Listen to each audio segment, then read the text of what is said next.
भाई साहब कुछ टॉपिक्स के ऊपर बात करनी थी। एक तो ये कि हारिस रऊफ को बैन कर दिया, स्काई को क्यों नहीं बैन किया, इसके बारे में बात हो रही है। दूसरी बात ये कि बॉबी आउट हो गए थे तो फैसलाबादी जो हैं वो ग्राउंड छोड़ के निकल गए।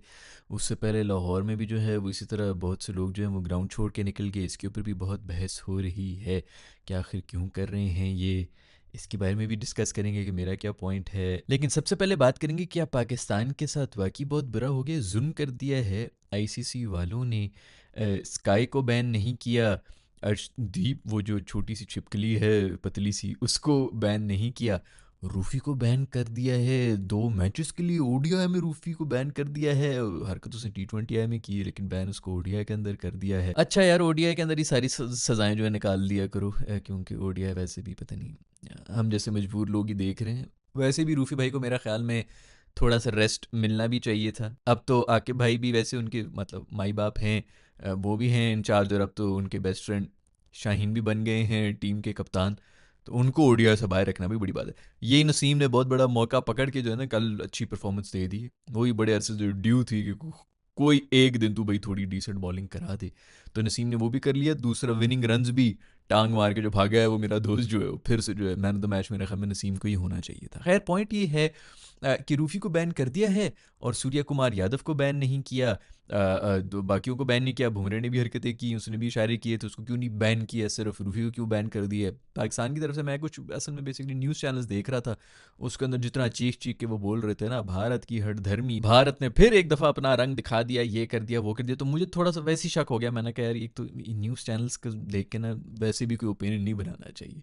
तो मैंने थोड़ी सी रिसर्च की तो पता चला भाई उसको 4 डीमेरिट पॉइंट्स मिले हैं, बाकियों को 2-2 कटे हैं पॉइंट्स, है ना। अगले वो भी जो है वो मेरा ख्याल में कोई 24 महीने का उनका कोई फीचर होता है जिसके अंदर उसको दोबारा अगर 2 डीमेरिट पॉइंट्स भी अगर पड़ गए इनमें से किसी को भी, ये अर्शदीप पतली छिपकली, वो हैंड पंप के स्टाइल वाला वो जो बुमराह है, या जबड़ा स्काई जो है, ये इनको ये मतलब ये अभी 24 एक महीने का इनके पास कोई पीरियड है, उसके अंदर दोबारा इन्होंने कोई हरकत की तो फिर उनको भी 2 डीमेरिट करके तो फिर इनको भी 2 मैचेस का बैन लग जाएगा। तो वो थोड़ी सी आपको भी साइंस करनी चाहिए। हमारे ख्याल न्यूज़ चैनल से भी क्या हमने क्या बात करनी भाई, उनका तो काम ही सिर्फ ये है कि सनसनी फैला देना और नफरतें फैलाना, ये सब चीज़ें करना। मैं यहाँ पे कोई प्यार बांटने के लिए नहीं बैठा हुआ। गंदगी तो फैलाई हुई है हमारे दोस्त इंडियंस ने क्रिकेट के अंदर भी आके। कोई एक चीज़ थी फिल्मों में तो पहले उन्होंने गंद कर दिया था, हर दूसरी फिल्म वही है जिसके अंदर बस वो पाकिस्तान जो है बहुत बुरा है। और हिस्ट्री में असल में क्या हुआ था वो सिर्फ इंडियन स्टोरी टेलर्स जो है ना वही हमें बता सकते हैं, उनकी फिल्मों में ही हमें सच मिल सकता है। बाकी तो पूरी दुनिया हमेशा झूठ बोल रही है। तो खैर फिल्मों में तो उन्होंने कर दिया था, अब वो उसके अंदर भी आ गए थे, गंद उन्होंने फैला दिया, लेकिन जो है बैन हमारे दोस्त उसको कर लिया। तो बेसिकली हुआ ये था, अब लोग कह रहे हैं कि भाई इसको 4 पॉइंट्स क्यों मिल गए, ये हो गया वो हो गया। हुआ ये था भाई, इसके पहला मैच जो था उसके अंदर इसने हरकत की थी 6-0। एक तो मुझे समझ नहीं आती 6-0 का क्या मतलब है, पता नहीं इंडियंस क्यों ऑफेंड हो रहे हैं भाई। क्या मतलब है, ट्रंप अगर कह रहे हैं कि जहाज़ गिर गए हैं, इंडियंस क्यों ऑफेंड हो रहे हैं भाई। पाकिस्तान ये अगर 6-0 के निकाल रहा है, इशारे कर रहा है, तो इंडियंस क्यों ऑफेंड हो रहे हैं। हारिस ने भी यही पूछा था। मुझे तो समझ नहीं आ रही कि इसमें ऑफेंड होने की क्या बात है, ज़रूर कोई बात होगी। तभी जो है वो सूर्य भी जो है अपनी तनख्वाह उनको डेडिकेट कर रहा था अपनी फ़ौज को कि यार किसी तरह जाके कोई टैंक शैंक को गाड़ियाँ शाड़ियाँ कुछ ले लो यार, घर के कम से कम जो है कोई तकिए गिलाफ और इस किस्म की चीज़ें ले लो। बेचारों का बड़ा नुकसान हो गया इंडियन आर्मी का। तो खैर इन सब चीज़ों का तो मुझे पता नहीं है, लेकिन ये जो 6-0 वाला और ये जहाज़ गिरने वाले जो इशारे थे ना, ये बेसिकली रूफी ने फाइनल में भी किए थे। मसला ये कि वो टीवी ने कैप्चर नहीं किया था, वो आउट कैच पकड़ा था इसका, पता नहीं बुमरे का पकड़ा था कि किसके हैंड पंप किसका पकड़ा था मुझे नहीं याद है। लेकिन इसने ये इशारे किए थे, जैसे ये इशारा करने लगा था तो कैमरा जो है फ़ौरन इधर उधर चला गया था। मैंने भी हल्की सी झलक पकड़ ली थी, मुझे पता था कि यार बेचारे इशारे तो कर रहा है, आया नहीं है। लेकिन बाद में शायद कोई आप लोगों के पास भी अगर होगा, खैर अभी तो कमेंट्स तो आप दे नहीं सकते, लेकिन कोई ना कोई छोटा मोटा जो है कोई इधर उधर से किसी ने फ़ोन शोन से बनाया होगा कि भुमरू ने अपना रूफी ने उसके अंदर भी ये हरकत की थी जिसकी वजह से उसको 2 डीमेरिट पॉइंट उसके भी पड़ गए, और पहले जो हरकत की थी उस वजह से भी पड़ गया, तो उसको 2 मैचेस का बैन लग गया। बाकी वो पतली छिपकली जो है अर्शदीप, और हैंड पंप बुमराह जो है उनको 2-2 पड़े हुए हैं। जबड़े पे मुझे तब इस बात पे चढ़ी हुई है, जबड़े को भाई तू मतलब आप बेसिकली ये कर रहे हैं ना कि ग्राउंड के बीच में जो है वो पॉलिटिक्स को घुसा दी है। पॉलिटिक्स तो नहीं, रियलिटी है, जो भी चल जो भी है, सियासत को घुसाया आपने, जो भी कर दिया है। तो वो जो हरकतें कर रहा है कि मैंने हाथ नहीं मिलाना, फिर उसके बाद प्रेस कॉन्फ्रेंस में बैठ के जो कह रहा है कि जी ये आतंकवाद फैला रहे हैं, फिर वो ये हरकतें कर रहा है कि भाई ये मैं अपनी फ़ीस जो है वो फ़ौजियों को दे रहा हूँ, तो ये कर रहा हूँ वो कर रहा हूँ, पूरा का पूरा जो वो वहाँ पर एक नैरेटिव जो वो कर रहा है। तो क्या उसके ऊपर उसको 2 और मज़ीद नहीं लगने चाहिए कि भाई खैर उसने ग्राउंड के अंदर कुछ नहीं किया ना, नहीं ग्राउंड के अंदर उसने हैंड शेक का वो कर लिया। तो खैर हरकतें तो हैं बाइसनेस, लेकिन और आप क्या कर सकते हैं, वो सेल्फ मेड जो बच्चा है अपने बाप का, स्लिपरी हिप्पो जो है, क्या नाम है उसका, क्या नाम क्या है इसका, जे शाह नाम जो है, वो उधर बैठा हुआ है। तो ऑफ कोर्स वो मतलब उसका बाप ने जो एक तो होता है ना, नॉर्मली बंदा कहता है यार मैं कुछ भी कर लूँ, घर में अगर बाप ने मुझे कुछ मतलब बाप अगर चप्पल लेके बैठा हुआ तो बंदा कभी भी हरकत ना करे। उसको आवाम ने तो जो गालियाँ देनी ही देनी है, ऊपर से अब्बे ने जो है उसको कहना है कि तेरी औकात क्या है भाई, 4 घंटे पहले तक तू जो है अम्मी को इबादत देता रहा पॉटी करने के बाद, अब तुझे मैंने कहा आईसीसी का चेयरमैन बना के बैठाया हुआ कि सीट के ऊपर 24 घंटे वो बैठा हुआ इंडिया के अंदर ही होता है। क्योंकि वहाँ पर जो मज़ा होता है ना, ऑस्ट्रेलिया में उसको भी पता है कि ऑस्ट्रेलिया में तो कोई पूछता ही नहीं आईसीसी वो क्या होता है भाई, किसी को पता ही नहीं, वो अपने जो है सारी फूटी शूटी और रेस रग्बी शग्बी सब गेम ही वो खेल रहे होते हैं। हर बंदा ही उधर स्पोर्ट्स मैन है, तो हाँ क्रिकेट भी ठीक है, वो खेल रहे होते हैं, तो वहाँ पर उसको वीआईपी ट्रीटमेंट नहीं मिल रही होती है, तो इसलिए वापस इधर इंडिया के अंदर 24 घंटे पहुंचा हुआ होता है। जो भी मैच हो, आईपीएल का भी मैच हो, उसके अंदर भी वो घुसे हुए होते हैं, सबसे आगे जो बैठा हुआ होता है। आईसीसी के चेयरमैन साहब आ गए हैं स्पेशल मैच देखने के लिए, भाई उसको बीसीसीआई का ही रखो, वो अंदर ही अंदर जो है मर रहा है कि सर उसको पता है यहाँ पे जो उसकी वहाँ पे जो उसको हीरो बनाया हुआ था ऑस्ट्रेलिया में, उसको पूछता नहीं है बेचारे को। तो खैर उसके अब्बू ने जो उसको चमाटे मारनी है नंगे बदन के ऊपर, वो कभी जिंदगी में वो ऐसे कुछ ना कुछ तो करेगा ही, वो जो भी कर रहा है। खैर मेरे ख्याल में अभी भी कोई पता नहीं कोई इजलास वगैरह हो रहे हैं आईसीसी के, उसके अंदर भी इस किस्म की कोई बातें शातें कर रहे हैं, ट्रॉफी भी मांग रहे हैं कि ट्रॉफी दो ट्रॉफी दो। उधर का मीडिया ये कह रहा है कि ट्रॉफी लेके भाग गए। अबे यार क्या बच्चे हैं यार बेचारे, बिल्कुल ही बच्चे हैं। मतलब हम भी जब अपनी न्यूज़ देखते हैं ना, उसके अंदर किसी की खबर आती है तो हम भी कहते हैं यार को थोड़ा ज़्यादा। और सर अभी ये इस वीडियो के अंदर मैं बात कर रहा हूँ, हमारी न्यूज़ वाले फॉलो चाहिए खने जी इंडिया ने फिर अपना रंग दिखा दिया, हारिस रऊफ को बैन कर दिया, अपने प्लेयर्स को बैन नहीं किया एंड ऑल दैट। तो आप भी थोड़ी सी अकल वाली बात कर लिया करें भाई, उधर अगर मीडिया अगर बोल भी रहा है तो आप भी वही नैरेटिव लेके जी ट्रॉफी लेके भाग गया। वो कह रहा था भाई ट्रॉफी खड़े में स्टेज के ऊपर खड़े में आके लो, आपके कप्तान जबड़ा साहब भी जो है नहीं लेना चाह रहे तो बाहर में जाओ ना लो। अभी भी खैर मैं उसके ऊपर बातचीत हो रही है कि वो ट्रॉफी किस तरह मिलनी चाहिए। मैं हमें बिल्कुल ठीक कर रहे हैं मोहसिन साहब, जो उनको इसी तरह करना चाहिए कि बेटा चुप करके आओ और आकर जो है हाथ मिलाओ, तस्वीरें चेकेंगी और मेरे से जो है वो ट्रॉफी लेके चले जाओ अगर चाहिए ट्रॉफी तो। मैं अगर होता ना इंडियन और मैंने जो अब ये छिचोरी हरकत तो मैंने कर ली, तो मैं कहता ही है कि मैं ट्रॉफी के लिए खेल नहीं रहा, मैं अपने मुल्क के लिए खेल रहा हूँ और हम बस मैच जीत गए, बस सेट हम जीत गए मैच। ट्रॉफियाँ जमा करने का तुम लोगों को शौक है भाई, ट्रॉफी कलेक्टर लगे हुए हो, मेरे से ले लो यार, कोई 30,000 रुपया ले लो, 35,000 की ले लो, चल यार 40 कर ले, कितने की बन जाएगी तेरी ट्रॉफी भाई, ले ले मेरे से पैसे और रख ले वहाँ पे। तो ये ट्रॉफी की गेम तो वैसे भी नहीं थी, तो ये अभी इस किस्म की हरकतें कर रहे हैं। लेकिन मैं हमें इंडिया में कोई ऐसे कोई सेन आदमी नहीं है जो ये बातें कर रहा है कि जब तुमने हरकत कर दी है कि हमने ये ट्रॉफी नहीं लेनी, इससे नहीं लेनी, उससे नहीं लेनी, तो ट्रॉफी के पीछे क्यों रो रहे हो अब यार, मैच जीत गए हो किसी ने, मतलब कहीं इंटरनेशनल स्टैंडर्ड्स के हिसाब से कहीं लिखा जाएगा ये कि 2025 की जो एशिया कप जो भी हुआ था उसका विनर जो है वो पता नहीं कौन है, मोहसिन नकवी विनर है, क्योंकि ट्रॉफी तो उनके पास पड़ी हुई है। ऐसा तो कहीं भी नहीं हो रहा, सब ये कह रहे हैं कि जी इंडिया जीता है, हम भी यही मान रहे हैं कि इंडिया जीता है, फिर पता नहीं क्या ये छोटी हरकतें कर रहे हैं। खैर वो छोटे तो हैं, ज़र्फ वगैरह की तो कमी है, तो उस किस्म की हरकतें कर रहे हैं। आई डोंट नो अभी क्या हो गया, उसके ऊपर क्या फैसला करेंगे, फुल जोर तो यार नहीं। मैं ख्याल में बाकी जितने भी बोर्ड्स हैं ना, जिसके अंदर इंग्लैंड का बोर्ड हो गया, ऑस्ट्रेलिया का बोर्ड हो गया, उनको थोड़ी सी शर्म कर लेनी चाहिए, उनको भी थोड़ी सी शर्म आनी चाहिए। वो भी कहें कि यार ये इंडिया ने जो गंद शुरू कर दिया है, मतलब शुरू तो उन्होंने किया ना, चलो ठीक है जो भी हो रहा है, जहाँ पे भी हो रहा है, बॉर्डर पे हो रहा है, जिधर भी कर रहा है, गंद तो इंडिया ने शुरू किया, तो उनको बीच में आ जाना चाहिए कि यार ये छिचोरी और ये घटिया हरकतें बंद कर दो। खैर कोई भी नहीं बोलेगा, सब अपनी बस तनख्वाहें ले रहे हो, जा रहे हो। किसी के भी मुल्क के अंदर क्रिकेट जो पहले थोड़ा बहुत, कोई थोड़ा आज से 15-20 साल पहले शायद कोई थोड़ा सा ऊपर जा भी रहा था,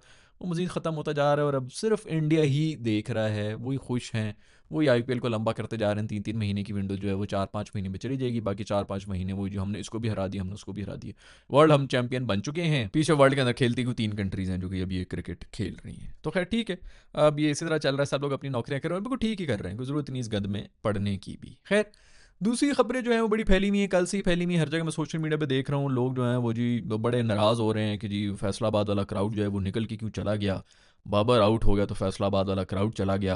पता नहीं पिंडी वाला गया था कि नहीं गया था, लाहौर वाले चले गए थे तो वो कह रहे थे चलो जी लाहौर का तो उसका होम ग्राउंड है और ये है और वो है, तो फैसलाबाद में ऐसी हरकत क्यों कर दी, फैसलाबाद के क्राउड को बिल्कुल ऐसा नहीं करना चाहिए था, ये पाकिस्तान की टीम है, ये है वो है।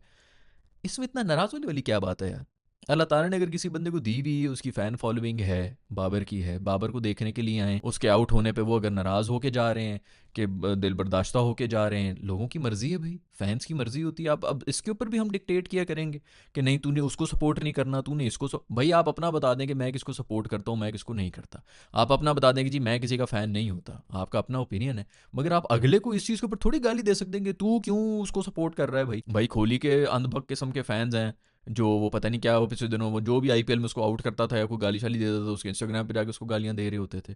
रोहित शर्मा के फैंस हैं, वो रोहित शर्मा के फैंस ने पांडू के साथ क्या हरकतें की थी भाई उधर। सचिन के जो फैंस होते थे वो जो पूरा का पूरा स्टेडियम खाली होता था यार। चलो अब तो फिर कुछ लोग चले भी गए, 5,000 10,000 15,000 जितने भी लोग निकल गए हैं भाई बाबर के आउट होने के बाद। मेरा ख्याल में बेसिकली फैंस अब जो है थोड़ा और ज़्यादा मैसेज भी देना चाह रहे हैं कि हम सिर्फ बाबर की वजह से देखने के लिए आए हुए हैं स्टेडियम में, जिसको अल्लाह ने दी हुई इज्जत। मेरे नहीं ख्याल कि हमें उसके ऊपर कोई मसला होना चाहिए। मुझे तो कुछ कुछ समझ नहीं आती बाबर से इतना ज़्यादा क्या इशू है यार। ये तो मैचेस जीत गए हैं पाकिस्तान अभी ये पिछले, अगर ये कहीं हारे होते तो सबने सिर्फ बाबर को ही पकड़ना था कि जी बाबर ने ये कर लिया, बाबर ने वो कर लिया। और जैसा पहले ही मैंने बताया, बाबर साहब जो है वो पूरे का पूरा उसने ठेका उसने उठाया हुआ। तो शुक्र है कि सेकंड T20 है जो है उसने जिता दिया है। उसके अंदर भी आई डोंट नो, पता नहीं किस मुंह से इनके मुंह से निकल रहा होगा कि उसने जिताया है कि नहीं जिताया है। जरूर कोई ना कोई तो बहाने आएंगे कि जो ड्यू थी तो फलानी थी तो ये थी। ऑफ कोर्स वो सब बोल रहे होंगे और ऐसा ही था, ड्यू थी भी। लेकिन बाकी आपके बैटर्स क्या कर रहे थे? बाबर आउट होते तो किसी से पीछे 12 रन नहीं बन रहे थे। तो यार मुझे नहीं समझ आता किसी पर्सनल खुन्नस, मैंने हमें पिछली वीडियो के अंदर भी आप लोगों से ये बात की थी कि ये आधे ज़्यादा वो लोग हैं जो कि लिटरली कोई पर्सनल खुन्नस लेके बैठे हुए हैं। किसी ने इंटरव्यू मांगा, बाबा ने कहा कि यार मैंने नहीं देना। किसी ने पता नहीं रोटी पे बुलाया, उसने कहा मैंने नहीं आना। किसी को उठ के वो मिला नहीं है, वटेवर इस किस्म की कोई बात है जिसकी वजह से पर्सनल हुए में और बस बायसनेस निकल रही है, या फिर उनको अपनी पड़ी हुई है कि जी हमसे ज़्यादा बेहतर कोई प्लेयर कैसे हो सकता है, हम बहुत बड़े प्लेयर्स होते थे। तो हर किसी को अपनी कोई पर्सनल खुन्नस ही निकल रही है।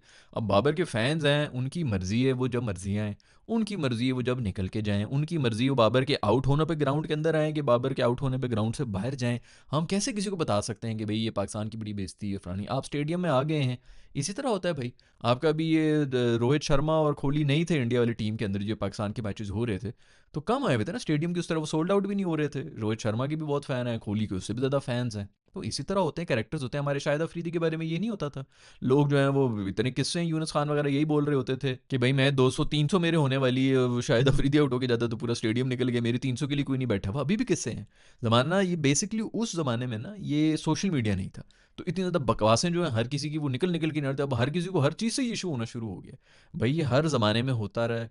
हर किसी प्लेयर का एक टाइम आता है जिसके अंदर जो है वो उसकी फ़ैन बेस बनी रहती है। इसमें कोई शक नहीं है कि पिछले 5-6 साल के अंदर पाकिस्तान के अंदर कोई सबसे बड़ा क्रिकेटर गुजरा है तो वो बाबर आजम ही है। आपने इस चीज़ को भी कर देना कि नहीं नहीं वो स्टेडियम से क्यों निकल के चले गए, मेरा ख्याल में मुझे तो कुछ समझ नहीं आ रही कि उसके ऊपर इतना क्या इशू हो गया। पाकिस्तानी है, आपका प्लेयर ही है, लोग उसकी कवर ड्राइव के अगर फ़ैन है तो बस ठीक है। फ़ैन एक अच्छी बात नहीं है कि किसी की कोई एक चीज़ के भी लोग फ़ैन बन के आए हैं। आपके बाकी जितने प्लेयर्स हैं अगर वो कोई कंसिस्टेंटली इसी तरह कर रहे होते, परफॉर्मेंस दे रहे होते तो उनके भी फैंस बन जाते। नहीं बना सके हैं तो इसमें बाबर का तो मेरे ख्याल में कोई कसूर नहीं है, ना ही फैंस का कोई कसूर है। हाँ मैं भी अंधी सपोर्ट और इन सब चीज़ें बगैर किसी लॉजिक के किसी को बस अंधाधुंध सपोर्ट करते रहना, मैं भी इन सब चीज़ों के खिलाफ हूँ। लेकिन मैं ये तो नहीं है कि बस बाबर से मुझे इशू हो गया कि जो उसके फैंस जो है उसको क्यों सपोर्ट कर रहे हैं। भाई ठीक है, जिसकी जो मर्जी है जितना मर्जी, क्या पता लोग जो है पहले निकलना चाह रहे हो इसी उसमें आए हो कि बस बाबर की बैटिंग कम से कम देख लें, उसके बाद फिर निकल जाएंगे। ऑफ कोर्स मैच उसके बाद फंसा हुआ भी था, एंड में जो ऐसे हमने जो पॉटियाँ की हैं तो थ्रिल भी हो जाता है, जो भी हो रहा था। मेरा ख्याल में तो मैं तो तप ही जाता हूँ जब इस का कोई मैच देख रहा हो। तो मुझे नहीं लगता कि भाई को लोगों ने इतना ज़्यादा इन्जॉय करना था, उन्होंने उल्टा गालियाँ ही देनी थी कि भाई बाबर के टाइम पर ही चले जाना चाहिए था। इन मनहूसों को इनकी औकात ही नहीं है कि पूरा मैच देखा जाए, इस तरह हमारी हरकतें होती हैं। खैर कल के जो मैच है उसके बारे में मैंने पूरी वीडियो बनाई हुई है, आप लोग जाके वो भी देख सकते हैं। पिछले एपिसोड के अंदर 752 जो भी आपका है चल रहा है, एपिसोड चल रही है, उसके ऊपर हमने जाके बात कर ली है इस बारे में भी कि रिजवान वगैरह जो हैं वो इन्होंने एक दफ़ा फिर साहब को बचा दिया। पाकिस्तान पहला ओडीआई तो जीत गया है, लेकिन एक वीकनेस है जिसके बारे में मैंने बात की, और उसकी वीकनेस जो है वो सबसे बड़ी है हमारी बॉलिंग में। डेथ ओवर्स के अंदर जितनी हम कुट्टें खा रहे हैं, कल भी हमने कुट मतलब कल उनके 8 आउट हुए थे, उसके बाद भी हमने कुट खा के 220-30 से ज़्यादा रन नहीं होने चाहिए थे और हम 250 से ऊपर चले गए थे। ये तो अल्लाह भला करे किसी तरह 250 पे रुक गए, 260-70 होते तो हम मैच फंसा चुके थे, हार भी सकते थे। और ये फैसलाबाद की पिचेस की बात हो रही है। खैर कल की एपिसोड आप लोग देख सकते हैं जो भी है। बाबर के फैंस वगैरह क्यों छोड़ के जा रहे हैं, क्यों नहीं छोड़ के जा रहे हैं, इसके बारे में आपका क्या ओपिनियन है नीचे कमेंट्स में लिख के बताते हैं। और ये जो हारिस रऊफ़ को बैन हो गया है और बाकियों को बैन नहीं हुआ, इसके पीछे भी सिर्फ मीडिया की ना सुने, जो न्यूज़ चैनल्स के अंदर आ रहा है उसने 2 दफ़ा इशारे किए थे, दूसरी दफ़ा कैमरे ने कैप्चर नहीं किया था और उस तरह वो वायरल भी नहीं हुआ था। तो ये असल कहानी है भाई। एमी ज़बरदस्ती किस्म की जो है वो इतनी ज़्यादा कंट्रोवर्सी बनाने की ज़रूरत नहीं है। ये खबरें दोस्तों, I will see in the next video. Bye.